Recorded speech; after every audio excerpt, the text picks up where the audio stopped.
Economics का, उसके बाद हिस्ट्री और पॉलिटी के बाद ज्योग्राफी का बनता था। लेकिन अब क्या किया है, अभी जितना भी एग्जाम देखा जा रहा है उसमें क्या है कि पॉलिटी के वेटेज को थोड़ा सा घटा रहा है, उसके बाद मेडाइवल है हिस्ट्री, उसका वेटेज घटाते जा रहा है, और आपको इंडियन ज्योग्राफी बढ़ाते जा रहा है, प्लस में इकोनॉमिक्स को इंट्रोड्यूस कर रहा है, और साइंस का लेवल तो कहना ही नहीं, उसमें तो बात ही उसका अलग रहता है, ठीक है ना।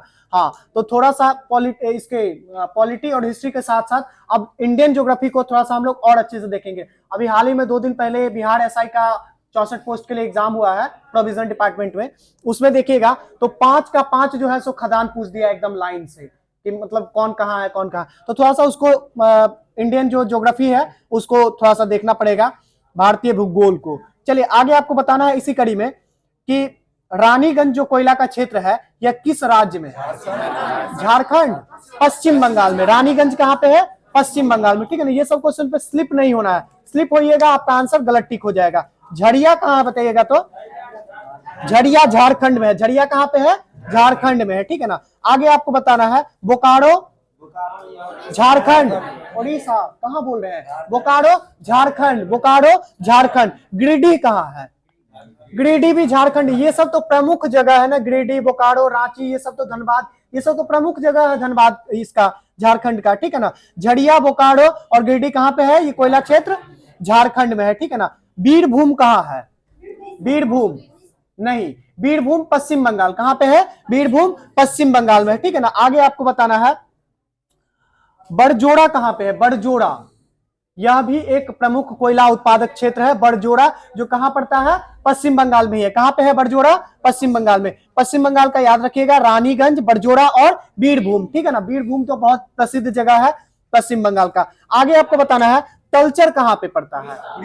तलचर, ये क्या है? कोयला उत्पादक क्षेत्र है। तलचर क्या है? कोयला उत्पादक क्षेत्र है। आगे आपको बताना है संबलपुर, संबलपुर ओडिशा में है। तलचर और संबलपुर कहां पे है?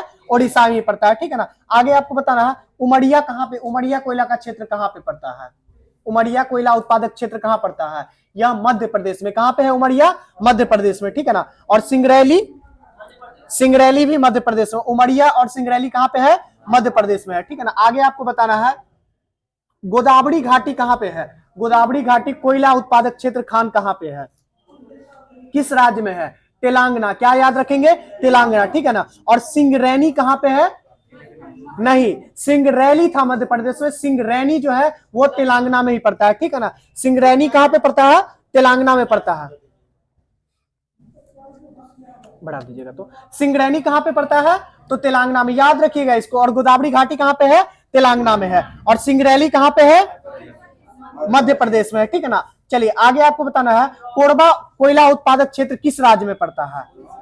छत्तीसगढ़, बिल्कुल सही है। कोरबा कोयला उत्पादक क्षेत्र जो पड़ता है वो कहां पे है? छत्तीसगढ़ में है, ठीक है ना। आगे आपको बताना है सोहागपुर कोयला उत्पादक क्षेत्र किस राज्य में है?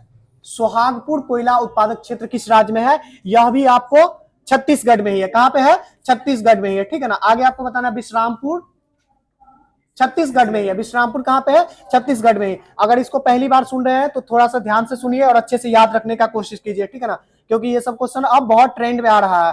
तलचर बताइएगा तो कहां पे था? ओडिशा में था, ठीक है ना। संबलपुर कहां पे था?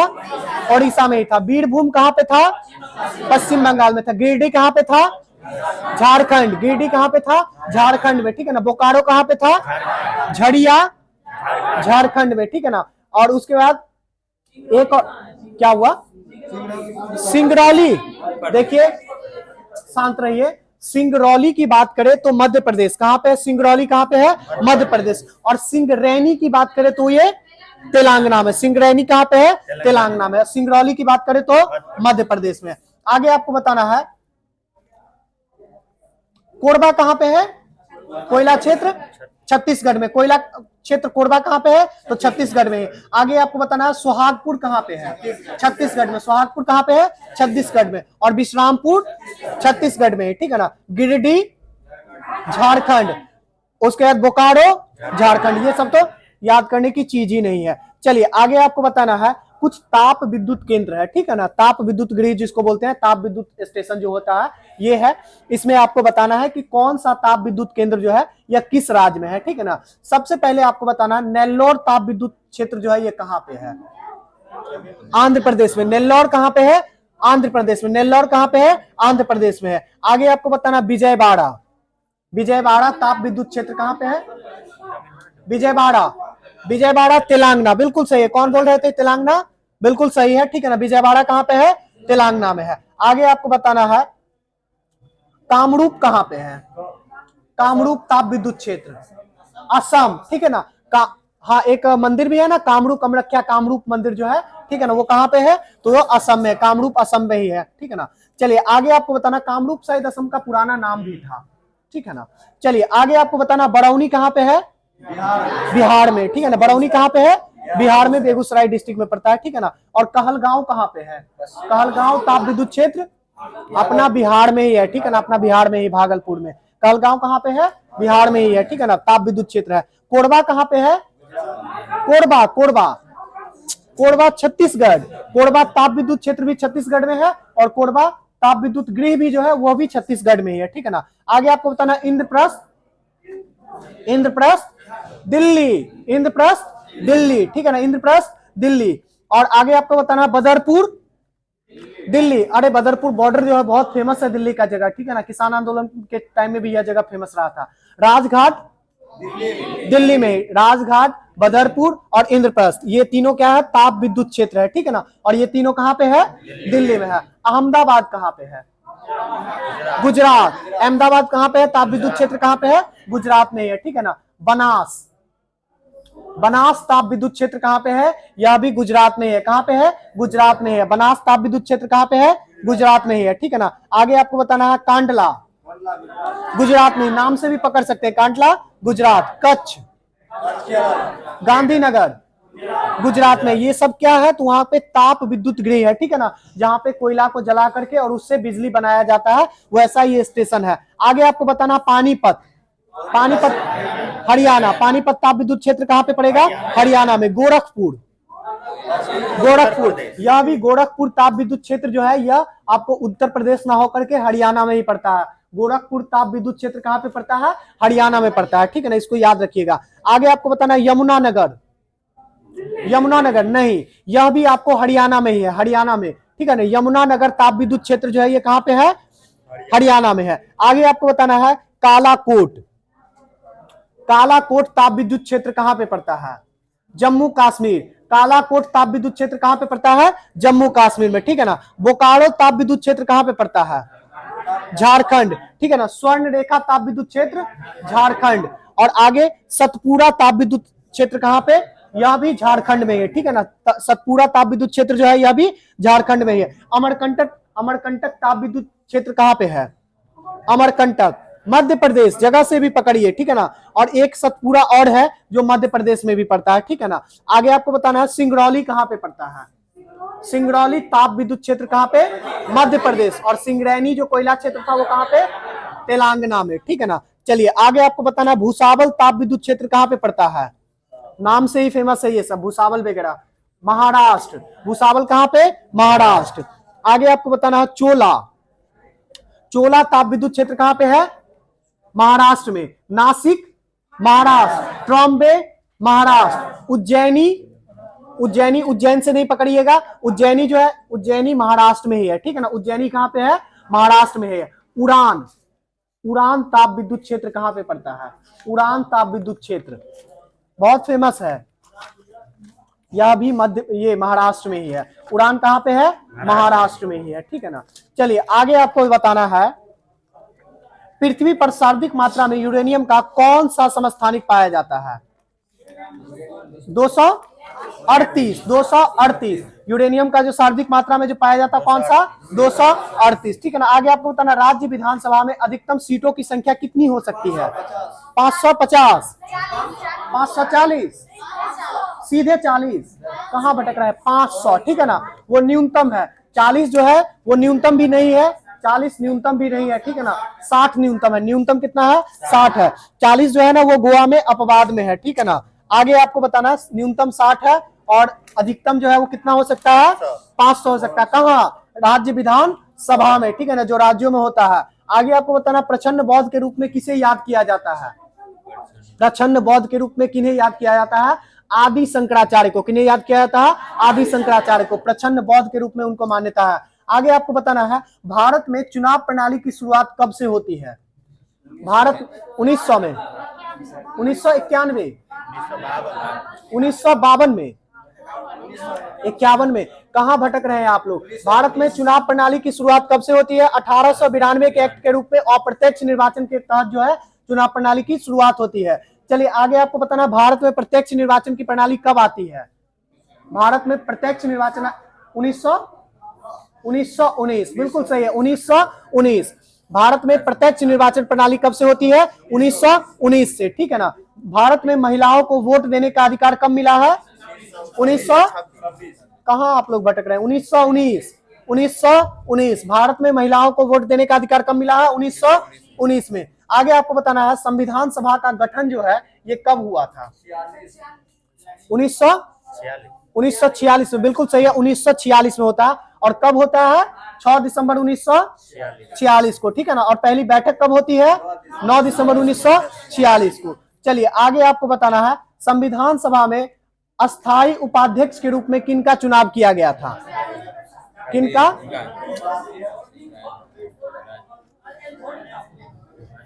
संविधान सभा में अस्थायी रूप से उपाध्यक्ष के रूप में कौन चुने गए थे? आप लोग एच.सी. मुखर्जी। कौन बोल रहे हैं पीछे से? बिल्कुल सही बोल रहे हैं, ठीक है ना। एच.सी. मुखर्जी, और इनके साथ साथ एक और व्यक्ति बाद में चुने जाते हैं जिनका नाम क्या होता है? बी.टी. कृष्णामाचारी, ठीक है ना, याद रखिएगा। ये सब क्वेश्चन आप लोग कैसे, आप लोग पढ़ना उड़ना छोड़ दिए हैं क्या? भारत के प्रथम राष्ट्रपति कौन थे? डॉक्टर राजेंद्र प्रसाद। प्रथम मुख्यमंत्री, सॉरी प्रधानमंत्री जवाहरलाल नेहरू। कम से कम इतना याद है ना। चलिए आगे आपको बताना है,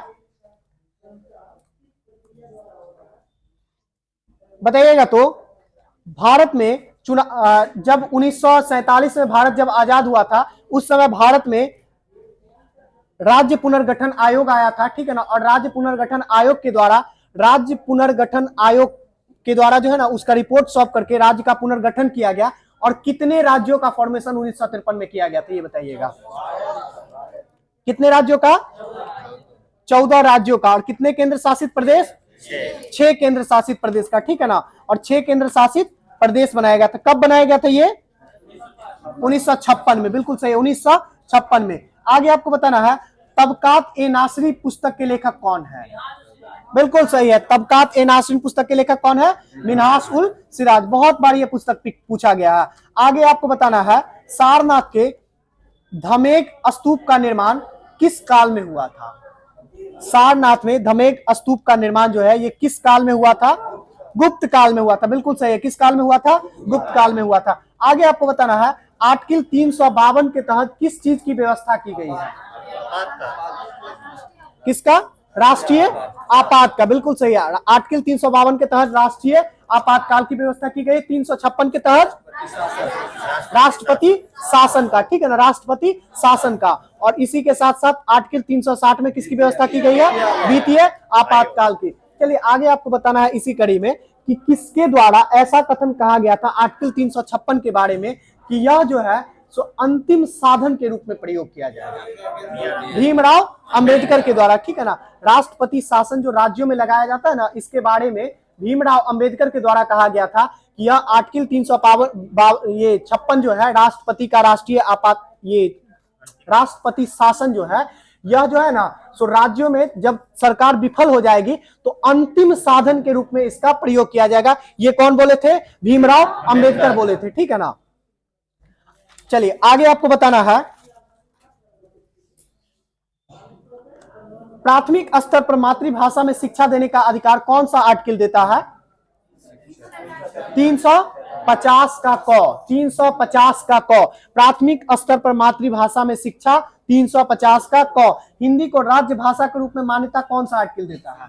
343, 343, ठीक है ना। हिंदी को प्रोत्साहन 351, ठीक है, 351। चलिए आगे आपको बताना है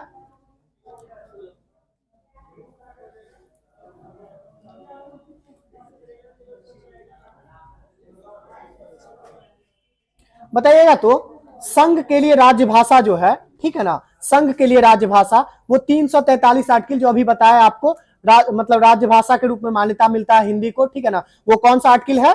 343। राज्य के लिए राज्य भाषा का जो मान्यता मिलता है वो किस आर्टिकल के तहत मिलता है? किस आर्टिकल के तहत? 300 नहीं 345। किस आर्टिकल के तहत? 345, ठीक है ना। राज्य के लिए राज्य भाषा का जो व्यवस्था किया गया वो किस आर्टिकल के तहत? 345, ठीक है ना। आगे आपको बताना 344 में क्या रहता है? हाँ, राज्य भाषा के संबंध में जो है ना जितना भी आयोग बनेगा और संसदीय समिति बनेगी, ठीक है ना, इसका जो चर्चा किया गया वो किस आर्टिकल में किया गया? 344 में, 344 में किया गया, ठीक है ना। चलिए आगे आपको बताना है राजभाषा को किस भाग में रखा गया है? संविधान के भाग 17 में रखा गया, ठीक है ना, भाग 17 में रखा गया, बिल्कुल सही है। चलिए आगे आपको बताना है भारत में प्रथम औद्योगिक नीति की घोषणा कब हुई थी? 1948, ठीक है ना। भारत में जो पहली औद्योगिक नीति की घोषणा हुई थी कब हुई थी? 1948 में हुआ था। और दूसरी औद्योगिक नीति कब आती है? 1956, याद रखिएगा। आगे आपको बताना है मुगल शैली में प्रसिद्ध बैलगाड़ी का चित्रण किसके द्वारा किया गया था? अब्दुल समद के द्वारा, बिल्कुल सही है, अबुल समद के द्वारा किया गया था। अबुल समद नहीं, अबुल हसन के द्वारा, ठीक है ना, बैलगाड़ी अबुल हसन के द्वारा। शांत रहिएगा, बैलगाड़ी का जो चित्रण किया गया था ना वो अबुल हसन के द्वारा किया गया था, ठीक है ना। चलिए आगे आपको बताना है सूर्य ग्रहण के समय सूर्य का कौन सा भाग दिखाई पड़ता है? क्रीट या कोरोना, ठीक है ना, क्रीट या कोरोना, उसका जो बाहरी भाग होता है ना, जो सबसे बाहरी जो मुकुट होता है वही दिखाई पड़ता है, बाकी चीजें ढक जाती है। आगे आपको बताना है लेड ऑक्साइड का प्रचलित नाम क्या है? लेड ऑक्साइड का PbO3 का प्रचलित नाम क्या है? लिथार्ज बोलते हैं। क्या बोलते हैं? लिथार्ज, ठीक है ना। लेड ऑक्साइड का जो प्रचलित नाम है क्या है? लिथार्ज है। आगे आपको बताना है एदमात उद्दौला का मकबरा का निर्माण किसके द्वारा किया गया था? एदमात उद्दौला का मकबरा का निर्माण किसके द्वारा किया गया था? नूरजहां के द्वारा। किसके द्वारा किया गया था? नूरजहां के द्वारा किया गया था, ठीक है ना। आगे आपको बताना है सिद्धार्थ जो है यानी कि गौतम बुद्ध की बात हो रही है, यह शून्य का जो ज्ञान प्राप्त किए थे यह किससे प्राप्त किए थे? बिल्कुल सही है, अलार कलाम से। शून्य का जो ज्ञान प्राप्त किए थे किससे किए थे? अलार कलाम से किए थे, ठीक है ना। आगे आपको बताना है प्रिंसिपल ऑफ इकोनॉमिक्स पुस्तक के लेखक कौन है? Principle of economics, principle of economics Marshall के द्वारा लिखा गया। किसके द्वारा लिखा गया? मार्शल के द्वारा। प्रिंसिपल ऑफ इकोनॉमिक्स पुस्तक के लेखक कौन है? मार्शल है, ठीक है ना। बताइएगा हमारे शरीर में कितने प्रकार की एमिनो एसिड्स होती है? 20 प्रकार की, ठीक है ना। हमारे शरीर में जो एमिनो एसिड होती है कितने प्रकार की? 20 प्रकार की, ठीक है ना। बताइएगा तो करानहर जो है यह किस देश में है? करानहर किस देश में है? करा, हाँ, ये थाईलैंड में है। कहां पे है? थाईलैंड में, ठीक है ना। करानहर कहां पे है? थाईलैंड में है। बताइएगा तो पाइका जो एक सैन्य आर्ट है, मतलब मार्शल आर्ट है और नृत्य भी है, ठीक है ना, युद्ध के समय इसका ये किया जाता है नृत्य, यह किस राज्य का है? पाइका ओडिशा का है। कहां पे है? ओडिशा का है, ठीक है ना।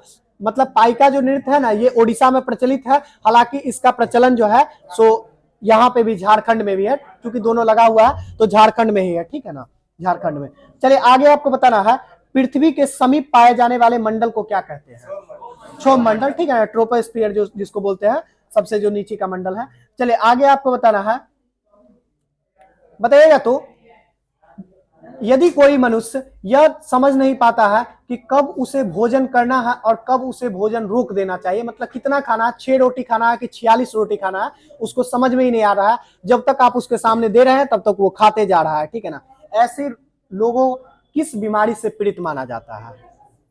डिप्रेशन नहीं, इस बीमारी का नाम है बुलिमिया। क्या नाम है? बुलिमिया, ठीक है ना। याद रखिएगा यदि कोई मनुष्य जो है ना यह नहीं समझ पाता है कि उसको कितना खाना चाहिए, कब खाना चाहिए और कब खाना रोक देना चाहिए, तो उस बीमारी को, उस व्यक्ति को पीड़ित मानेंगे हम किस बीमारी से? बुलिमिया से, ठीक है ना। आगे आपको बताना गेहूं का काला टीका रोग जो है किसके कारण होता है? गेहूं का काला टीका रोग किस जीवाणु के कारण होता है? कवक के कारण। वही है कवक को फफूंदी और या फंगस, सही है, सब वही है, ठीक है ना। बताइएगा तो फूलों का अध्ययन क्या कहलाता है? एंथोलॉजी, ठीक है ना। एंथ्रोपोलॉजी में किसका अध्ययन करते हैं? एंथ्रोपोलॉजी में मानव का, मानव के सांस्कृतिक विकास का, ठीक है ना। किसका करते हैं? मानव के सांस्कृतिक विकास का एंथ्रोपोलॉजी में अध्ययन करते हैं, जबकि एंथ्रोलॉजी में किसका अध्ययन करते हैं? फूलों का, ठीक है ना। फ्लोरिकल्चर में किसका अध्ययन करते हैं? फूलों की खेती या फूलों का संवर्धन जो होता है वो फ्लोरिकल्चर कहलाता है, ठीक है ना।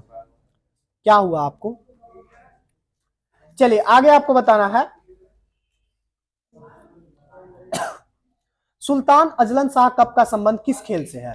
हॉकी से। सुल्तान अजलन कप का संबंध जो है किस खेल से है? हॉकी से है, ठीक है ना। आगे आपको बताना है, स्पर्श रेखा शब्दावली जो है किस खेल से जुड़ा हुआ है? कबड्डी से, ठीक है ना। स्पर्श रेखा जो है ये किस खेल से जुड़ा हुआ है? कबड्डी से है। आगे आपको बताना है, पहले से ऑन कंप्यूटर को रीस्टार्ट करना क्या कहलाता है? Warm booting. वार्म बूटिंग, पहले से अगर ऑन है कंप्यूटर और उसको अगर आप फिर से रीस्टार्ट कर रहे हैं तो वो कौन सा बूटिंग कहलाएगा? वार्म बूटिंग कहलाएगा, ठीक है ना। और फिर अगर डायरेक्ट आप ऑन करके ऑफ करके फिर से स्टार्ट कर रहे हैं तो वो क्या कहलाएगा? बूटिंग कहलाता है। यानी कि कंप्यूटर को रीस्टार्ट करने की जो प्रक्रिया है ना वो बूटिंग कहलाती है, ठीक है ना। चलिए आगे आपको बताना है, भारतीय न्यायिक व्यवस्था में जब जनहित याचिका को शामिल किया गया था उस समय भारत के मुख्य न्यायाधीश कौन है? आज चौथा बार ये पूछ रहे हैं, पीएन भगवती, ठीक है ना। पीएन भगवती, ठीक है ना। पब्लिक लिटिगेशन इंटरेस्ट जब आया था तो उस समय भारत के मुख्य न्यायाधीश कौन थे? पीएन भगवती थी। पब्लिक लिटिगेशन इंटरेस्ट जिसको पीआईएल बोलते हैं, जिसको जनहित याचिका बोलते हैं, इसकी शुरुआत किस देश से माना जाता है? अमेरिका से। बताइएगा तो, निक्स ओलंपिया पर्वत जो है किस ग्रह पे है? मंगल पे है। निक्स ओलंपिया कहां पे है? मंगल पे है। आगे आपको बताना है, गांधीवादी अर्थव्यवस्था किस सिद्धांत पे आधारित है? ग्रामीण सहकारिता या फिर न्यास के सिद्धांत पे, ठीक है ना, जिसको ट्रस्टीशिप बोलते हैं। ट्रस्टीशिप के सिद्धांत पे आधारित है, ठीक है ना। या फिर सहकारिता भी वही है। आगे आपको बताना है, भारत में बाघ प्रोजेक्ट कब आया? 1973 में, ठीक है ना। 1973 में। एलिफेंट प्रोजेक्ट कब आया था? 1992 में आया था। आगे आपको बताना है, छिपा हुआ महासागर के रूप में किस महासागर को याद करते हैं? आर्कटिक महासागर, ठीक है ना। वेनिसिंग ओशियन जो है किसको जानते हैं? तो आर्कटिक महासागर को, ठीक है ना, छिपा हुआ महासागर बोलते हैं। आगे आपको बताना, रंजीत सागर बांध किस नदी पर बनाया गया है? रंजीत सागर रावी नदी पर, ठीक है ना। रावी नदी पर। किस राज्य में? पंजाब में, ठीक है।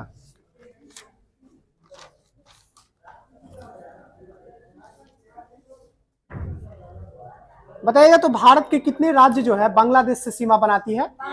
5 राज्य। पांच, ठीक है ना। बांग्लादेश से कितना? 5 राज्य। म्यांमार के साथ भारत का कितना राज्य लगा हुआ है? 4 राज्य लगा हुआ है, ठीक है ना। बताइए तो, भारत में वन महोत्सव की शुरुआत किसके द्वारा की गई थी? भारत में वन महोत्सव की शुरुआत किसके द्वारा?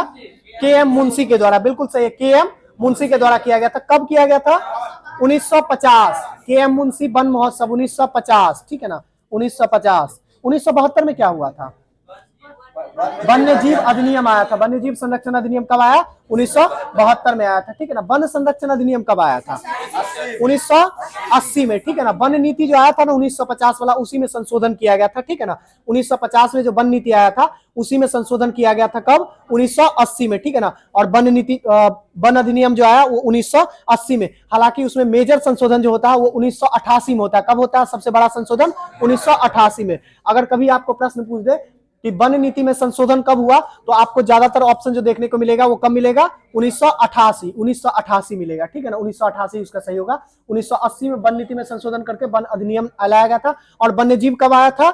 1972 में, ठीक है ना। और पर्यावरण कब आया था? 1986 में। इनमें से, इन तीनों अधिनियमों में से किस अधिनियम का नाम छाता विधान है? ये बताइए। पर्यावरण अधिनियम, ठीक है ना, बिल्कुल सही है। पर्यावरण अधिनियम जो 1986 आता है उसी का अन्य नाम छाता विधान भी पड़ता है, ठीक है ना। आगे आपको बताना है, संरचनात्मक बेरोजगारी का कारण क्या है? संरचनात्मक बेरोजगारी का कारण क्या है? कृषि में तो पाई जाती है, ग्रामीण क्षेत्र में तो पाई जाती है, ठीक है। इसका कारण क्या है? अपर्याप्त उत्पादन क्षमता। क्या कारण है?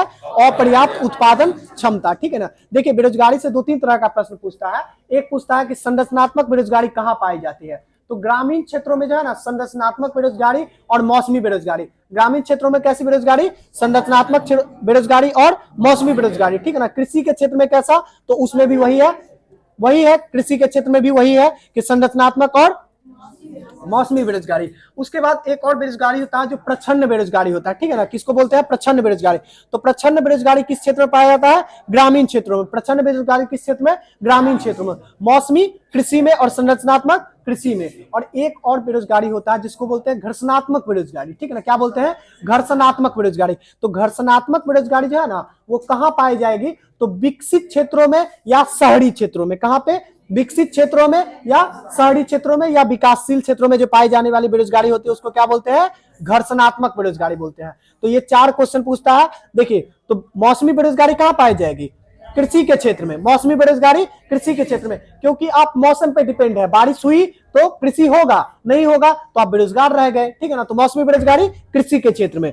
उसके बाद संरचनात्मक बेरोजगारी जो हो जाएगी, ठीक है ना, वो किस क्षेत्र में, तो ग्रामीण क्षेत्रों में। ग्रामीण में संरचना एक बना हुआ है, ठीक है ना, एक संरचना बना हुआ है कि यहाँ पे कोई वैसा स्ट्रक्चर ही नहीं है कि आप पहले मैट्रिक इंटर करें और फिर आपको रोजगार मिल जाए, ठीक है ना, या फिर आप नहीं मिले तो आपको अच्छा मजदूरी मिल जाए, कुछ भी ऐसा संरचना नहीं है। तो संरचनात्मक बेरोजगारी कहां पे मिलती है, ग्रामीण क्षेत्रों में। और प्रच्छन्न बेरोजगारी का मतलब होता है अत्यंत बेरोजगारी, ठीक है ना। प्रच्छन्न बेरोजगारी का मतलब क्या होता है, अत्यंत बेरोजगारी। जो अत्यंत बेरोजगारी है वो भी कहां पे है, तो ग्रामीण क्षेत्रों में ही है। और घर्षणात्मक बेरोजगारी कहां पे है, तो शहरी क्षेत्र में। घर्षणात्मक बेरोजगारी कहने का मतलब एक जॉब है, ठीक है ना, उसी को कर रहे हैं, उससे अच्छा अगर जॉब खोज रहे हैं, जो आपका योग्यता है उस तरह का जो खोज रहे हैं तो आपको नहीं मिल रहा है, तो आप घर्षण कर रहे हैं, लगातार आप संघर्ष कर रहे हैं, ठीक है ना। चलिए आगे आपको बताना है, रामायण के लेखक कौन है, महर्षि वाल्मीकि के द्वारा। रामायण किसके द्वारा लिखा गया, महर्षि वाल्मीकि के द्वारा। रामचरितमानस के लेखक कौन है, तुलसीदास, गोस्वामी तुलसीदास, रामचरितमानस के लेखक। आगे आपको बताना है, रामचरित के लेखक कौन है, संध्याकर नंदी, ठीक है ना। आगे बताना है आपको, उत्तर रामचरित के लेखक कौन है, भभूति के द्वारा। उत्तर रामचरित किसके द्वारा, भभूति के द्वारा। और राम अवतारम के लेखक कौन है, कंबम, ठीक है ना, इसको भी याद रखिएगा, राम अवतारम के लेखक कौन है, कंबम, ठीक है ना। ये रामायण का ही तमिल अनुवाद है, रामायण तमिल का रामायण कहलाता है। आगे आपको बताना है, रामायण का इंग्लिश अनुवाद किसके द्वारा किया गया था, रामायण का इंग्लिश अनुवाद टी.एच. ग्रिफिथ के द्वारा, ठीक है ना, किसके द्वारा, टी.एच. ग्रिफिथ के द्वारा किया गया था, ठीक है ना। आर.टी.एच. ग्रिफिथ बोलते हैं इसको, टी.एच. ग्रिफिथ के द्वारा रामायण का अंग्रेजी अनुवाद। आगे आपको बताना है, रामायण के 7 कांडों में सबसे बड़ा कांड कौन सा है, सबसे बड़ा कांड कौन सा है, युद्ध कांड, ठीक है ना। कौन सा बड़ा कांड है, युद्ध कांड, ठीक है ना, है ना, बाल कांड है, वनवास कांड है, सारा कांड है ना, ठीक है ना। तो उसमें सबसे बड़ा जो कांड है वो कौन सा कांड है, युद्ध कांड। और रामायण में कितना टोटल कांड है, 7 कांड है। चलिए आगे आपको बताना है, सबसे पहले जो है अवतारवाद का सिद्धांत कहां मिलता है, अवतारवाद का सिद्धांत कहां पे मिलता है, सबसे पहले जैसे होता है ना, अभी पढ़ते हैं ना आप लोग, अभी जैसे राम भगवान का जो मंदिर स्थापित किया गया है अयोध्या में, उसमें जो भगवान राम का जो मूर्ति स्थापित किया गया है उसमें पूरा 10 का 10 जो अवतार है उसका चित्रण किया गया। वो ऐसे जो बना हुआ है ना आर्च, उस आर्च पे देखिएगा ना तो पूरा जो है ना, सो किस किस युग में कौन कौन भगवान आए हैं उस हिसाब से पूरा अवतार का वर्णन किया गया है, ठीक है ना। तो ये अवतारवाद का सबसे पहले जो सिद्धांत मिलता है, ये मिलता कहां पे है, जैसे अभी बोला जाता है कि अभी 10वां अवतार जो है वो होना बाकी है। 9वां अवतार किसको माना जाता है, भगवान बुद्ध को। 9वां अवतार किसको माना जाता है, भगवान बुद्ध को, ठीक है ना।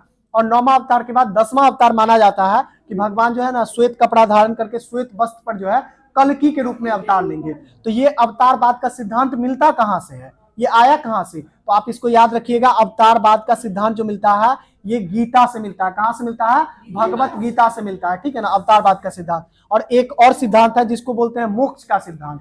बोलते हैं ना कि ये कर्म कर लो तो मोक्ष की प्राप्ति हो जाएगी। ये मोक्ष का सिद्धांत कहां से मिलता है, तो मोक्ष का जो सिद्धांत दिया गया है वो भारतीय दार्शनिक जो ग्रंथ है जिसको कि उपनिषद के नाम से जानते हैं, तो उपनिषद में मोक्ष का सिद्धांत कहां से मिलता है, उपनिषद से। अवतारवाद का सिद्धांत कहां से मिलता है, गीता से मिलता है। चलिए आगे आपको बताना है, गीता का अंग्रेजी अनुवाद किसके द्वारा किया गया था, चार्ल्स विल्किंस के द्वारा किया गया था। कब किया गया था, 1785 में। कब किया गया था, 1785 में। और गीता का जो है ना ये फारसी अनुवाद किसके द्वारा किया गया था, दारा सिको के द्वारा, बिल्कुल सही है। गीता का जो फारसी अनुवाद था किसके द्वारा, दारा सिको के द्वारा। महाभारत के रचनाकार कौन है, महर्षि वेद व्यास, ठीक है ना। महाभारत के रचनाकार कौन है, महर्षि वेद व्यास, ठीक है ना। और महाभारत के जो है सो अंग्रेजी अनुवादकर्ता कौन है, महाभारत के अंग्रेजी अनुवादकर्ता कौन है, बिल्कुल सही है, किशोरी मोहन गांगुली, बिल्कुल सही है, किशोरी मोहन गांगुली जी है। महाभारत के अंग्रेजी अनुवादकर्ता कौन है, किशोरी मोहन गांगुली जी। महाभारत का तमिल अनुवाद किसके द्वारा किया गया था? हाँ, पेरू देवनार के द्वारा किया गया था। किसके द्वारा? पेरू देवनार के द्वारा किया गया था, ठीक है ना। पेरू देवनार के द्वारा महाभारत का जो है ये तमिल अनुवाद किया गया था। चलिए आगे आपको बताना है, मराठा साम्राज्य का संस्थापक कौन थे? वीर शिवाजी। मराठा साम्राज्य के संस्थापक कौन थे? वीर शिवाजी, ठीक है ना। शिवाजी का जन्म कहां पे होता है? शिवनेर दुर्ग में होता है। कब होता है? 1627 में, 1627 में होता है, ठीक है ना। 1627 में हुआ। उनकी माता का नाम क्या था? जीजाबाई, ठीक है ना। शिवाजी के माता का नाम क्या था? जीजाबाई। आगे आपको बताना है, गुरु रामदास के जो है आध्यात्मिक गुरु कौन थे? सॉरी, बिल्कुल सही लिखा हुआ है, ठीक है ना। शिवाजी के जो है ना आध्यात्मिक गुरु कौन थे? तो रामदास थे। और राजनीतिक गुरु जो हो जाता है वो कौन थे? तो दादा कोंडदेव थे। कौन थे? दादा कोंडदेव, ठीक है ना। वो राजनीतिक गुरु थे। और आध्यात्मिक गुरु कौन थे? तो गुरु रामदास थे शिवाजी के। आगे आपको बताना है, बिना राजा बने ही सर्वप्रथम, ठीक है, शिवाजी के द्वारा जो है ना तोरण नामक पहाड़ी पर कब्जा कब किया गया था? 1644 में, 1644 में, ठीक है ना। तोरण के दुर्ग पर जो कब्जा किए थे कब किए थे? 1644 में, ठीक है ना। और रायगढ़ को अपनी राजधानी कब बनाए थे? 1656 में, 1656 में राजधानी बनाए थे। और अपना राज्याभिषेक कब करवाते हैं? 1674 में, 1674 में करवाते हैं अपना राज्याभिषेक। और सूरत को 2 बार ये लूटे थे। कब कब लूटे थे? 1664 और 1670, 1664 और 1670 में, ठीक है ना। आगे आपको बताना है, पुरंदर की संधि जो है यह शिवाजी के माध्यम से हुआ था, ठीक है ना। यह कब हुआ था? पुरंदर का कब हुआ था? 1665 में। किसके किसके बीच हुआ था? महाराजा जयसिंह और शिवाजी के बीच होता है पुरंदर की संधि, 1665 में होता है, ठीक है ना। आगे आपको बताना है, इनका जो राज्याभिषेक हुआ था शिवाजी का, यह किसके द्वारा करवाया गया था? बिल्कुल सही है, गंगा भट्ट पंडित के द्वारा करवाया गया था। किनके द्वारा करवाया गया था? गंगा भट्ट पंडित के द्वारा करवाया गया था। आगे आपको बताना, औरंगजेब के द्वारा आगरा के किला में शिवाजी को कब कैद कर लिया गया था? 1666 में। कब कैद कर लिया था? 1666 में, ठीक है ना। और शिवाजी की मृत्यु कब होती है? 1680 में, 1680 में। जब सूरत को दोबारा लूटते हैं उसके 10 साल के बाद 1670 में सूरत को दोबारा लूटते हैं। और 1680 में 53 वर्ष की आयु में इनकी मृत्यु हो जाती है, ठीक है ना। चलिए आगे आपको बताना है, शिवाजी के उत्तराधिकारी कौन बने थे? संभाजी बने थे। शिवाजी के उत्तराधिकारी संभाजी थे, ठीक है ना।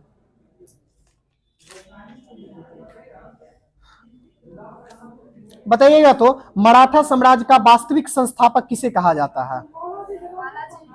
बालाजी विश्वनाथ को, ठीक है ना। मराठा साम्राज्य का जो वास्तविक संस्थापक है कौन है? बालाजी विश्वनाथ, ठीक है ना। बताइएगा तो, मराठा साम्राज्य का वास्तविक संरक्षक किसे कहा जाता है? ताराबाई को। किनको कहा जाता है? ताराबाई को। मराठा साम्राज्य का जो वास्तविक संरक्षक कहा जाता है उनको कहा जाता है? ताराबाई को, ठीक है ना। चलिए आगे आपको बताना है, पेशवा पद को वंशानुगत कौन बनाए थे? साहू जी, ठीक है ना। बिल्कुल सही है, साहू जी बनाए थे। और साहू जी के जो उत्तराधिकारी थे कौन थे? बालाजी विश्वनाथ, ठीक है ना। बालाजी विश्वनाथ।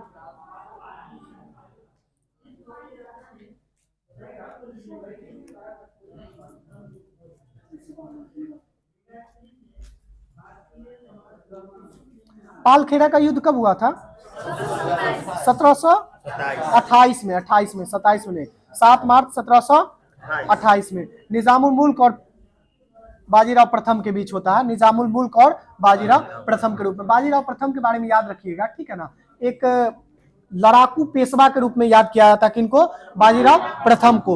न युद्ध हारने वाले पेशवा के रूप में याद किया जाता है किनको? बाजीराव प्रथम को, ठीक है ना। बाजीराव मस्तानी जो है, मस्तानी नामक युवती से जो अपना संबंध रखने के लिए कौन युद्ध का याद किया जाता है? तो बाजीराव प्रथम ही, ठीक है ना। बाजीराव प्रथम ही। उसके बाद दिल्ली पर सर्वप्रथम हमला करने वाले पेशवा के रूप में कौन युद्ध याद किया जाता है? बाजीराव प्रथम ही, ठीक है ना।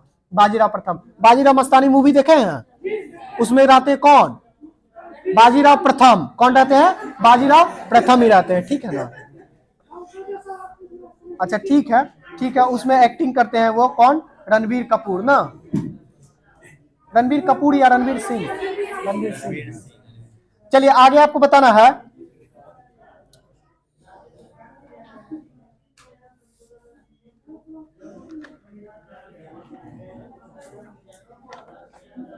बताइएगा तो किस राज्य के गोंड पेंटिंग को हाल ही में जीआई टैग मिला था? मध्य प्रदेश का। गोंड पेंटिंग कहाँ का था? मध्य प्रदेश का था, ठीक है ना, मध्य प्रदेश का। आगे आपको बताना है व्यय कर के प्रतिपादक कौन थे? व्यय कर जो है इसके प्रतिपादक कौन थे? कौन बताए थे कि खर्च पे कर लगा दीजिए, लोग जितना खर्चा करेगा ना उस पे कर लगा दीजिए, ऐसा पहली बार बताने वाले कौन थे? कोल्डार, ठीक है ना, एक अर्थशास्त्री थे, कौन? कोल्डार, उनका नाम याद रखिएगा। व्यय पर जो कर के प्रतिपादक थे कौन थे? कोल्डार। आगे आपको बताना है पांचवी आर्थिक जनगणना किस वर्ष हुई थी? पांचवी आर्थिक जनगणना 2005, पांचवी आर्थिक जनगणना 2005, ठीक है ना। छठी जो प्रोजेक्टेड है वो कब है? 2019 के लिए, 2019 के लिए, लेकिन नहीं हो पाया है। चलिए आगे आपको बताना है मेघालय राज्य का गठन जो है यह किस संविधान संशोधन के तहत हुआ था? 22वां संविधान संशोधन के तहत, ठीक है ना, बिल्कुल सही है। आगे आपको बताना है आधुनिक कंप्यूटर की खोज किस वर्ष हुई थी? 1946 में। आधुनिक कंप्यूटर का जो खोज हुआ था कब हुआ था? 1946 में होता है, ठीक है ना। बताइएगा तो यूरोपीय कॉमन मार्केट का मुख्यालय कहाँ है? यूरोपीय कॉमन मार्केट का जो है ना वो जेनेवा स्विट्जरलैंड में ही, कहाँ पे है? जेनेवा स्विट्जरलैंड में है। क्या चीज का? यूरोपीय कॉमन मार्केट का मुख्यालय। आगे आपको बताना भारत का प्रथम परमाणु पनडुब्बी कौन सा है? आईएनएस चक्र, आईएनएस चक्र। परमाणु पनडुब्बी कौन सा है? आईएनएस चक्र, ठीक है ना। आगे आपको बताना है और पहला जो पनडुब्बी है भारत का वो कौन सा है? आईएनएस कावेरी, बिल्कुल सही, आईएनएस कावेरी। आगे आपको बताना है आर्थिक और सामाजिक परिदृश्यों के सदस्य का कार्यकाल कितने वर्षों का होता है? आर्थिक और सामाजिक परिषद के सदस्यों का कार्यकाल कितने वर्ष का होता है? 3 वर्ष का होता है। कितने वर्ष का होता है? 3 वर्ष का होता है, ठीक है ना। आगे आपको बताना है मूल अधिकार का प्रारूप किसके द्वारा बनाया गया था? मूल अधिकार जो मिला है, ठीक है ना, इसका प्रारूप ड्राफ्ट किसके द्वारा तैयार किया गया था? तो ये जवाहरलाल नेहरू, नहीं भीमराव अंबेडकर नहीं, ठीक है, जवाहरलाल नेहरू के द्वारा। मूल अधिकार का जो प्रारूप तैयार किया गया था किसके द्वारा? जवाहरलाल नेहरू के द्वारा।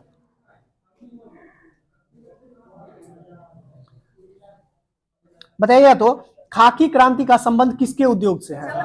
चमड़ा उद्योग से। खाकी क्रांति का संबंध किस उद्योग से है? चमड़ा उद्योग से है, ठीक है ना। आगे बताना है कांग्रेस में समाजवादी दृष्टिकोण का प्रतिपादन करने का सिद्धांत कौन दिए थे? कांग्रेस में समाजवादी सोशलिस्ट जो है दृष्टिकोण कौन दिए थे? तो ये नरेंद्र देव के द्वारा दिया गया था। किनके द्वारा? नरेंद्र देव के द्वारा, ठीक है ना, नरेंद्र देव के द्वारा दिया गया था, आचार्य नरेंद्र देव करके। आगे आपको बताना है सल्तनत काल में बाजार का अधिकारी क्या कहलाता था? नहीं, दरोगा नहीं, सहना ए मंडी, ठीक है ना। सल्तनत काल में जो है ना बाजार का जो अधिकारी कहलाता था वो क्या कहलाता था? सहना ए मंडी कहलाता था। आगे आपको बताना संगम काल में, ये छोड़ दीजिए, क्वेश्चन नहीं है। बताइएगा तो हार्डिंग बम कांड में मृत्यु दंड किसे दिया गया था? हार्डिंग बम कांड जो हुआ था उसमें किसको दिया गया था? हार्डिंग बम कांड में मृत्यु दंड किसको दिया था? बाल मुकुंद को। किसको मिला था? बाल मुकुंद को, ठीक है ना। चलिए आगे आपको बताना है किसने 1921 में पहली बार पूर्ण स्वतंत्रता की मांग की थी? 1921 में पूर्ण स्वतंत्रता की मांग किसके द्वारा की गई थी? 1921 में ही हसरत मोहानी के द्वारा। किसके द्वारा? हसरत मोहानी के द्वारा। 1921 में जो पूर्ण स्वतंत्रता की मांग करते हैं कौन करते हैं? हसरत मोहानी के द्वारा किया जाता है, ठीक है ना। आगे आपको बताना है अटल तो अटल है पुस्तक के लेखक कौन है? अटल तो अटल है पुस्तक के लेखक कौन है? इंदु सिंह ठाकुर के द्वारा लिखा गया है, ठीक है ना। चल लास्ट क्वेश्चन आज का बता दीजिएगा विश्व अल्जाइमर दिवस किस तिथि को मनाया जाता है? विश्व अल्जाइमर दिवस सितंबर माह में किस तिथि को मनाया जाता है? 21 सितंबर को। किस तिथि को मनाया जाता है? 21 सितंबर को। विश्व खुशहाली दिवस कब मनाया जाता है? सितंबर में किस तारीख को मनाया जाता है विश्व खुशहाली दिवस? 21 या 22? 21 सितंबर को, बिल्कुल सही है। विश्व अल्जाइमर दिवस और विश्व खुशहाली दिवस 21 सितंबर को। और विश्व गुलाब दिवस किस तिथि को मनाया जाता है?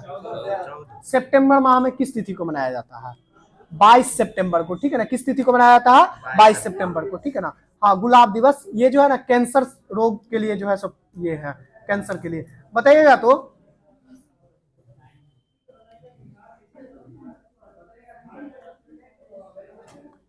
राजा राम मोहन राय जो है यह किस शिक्षा पर जोर देते थे? राजा राम मोहन राय बुनियादी शिक्षा पे महात्मा गांधी जोर देते थे। राजा राम मोहन राय का जो है वो किस शिक्षा पे जोर था?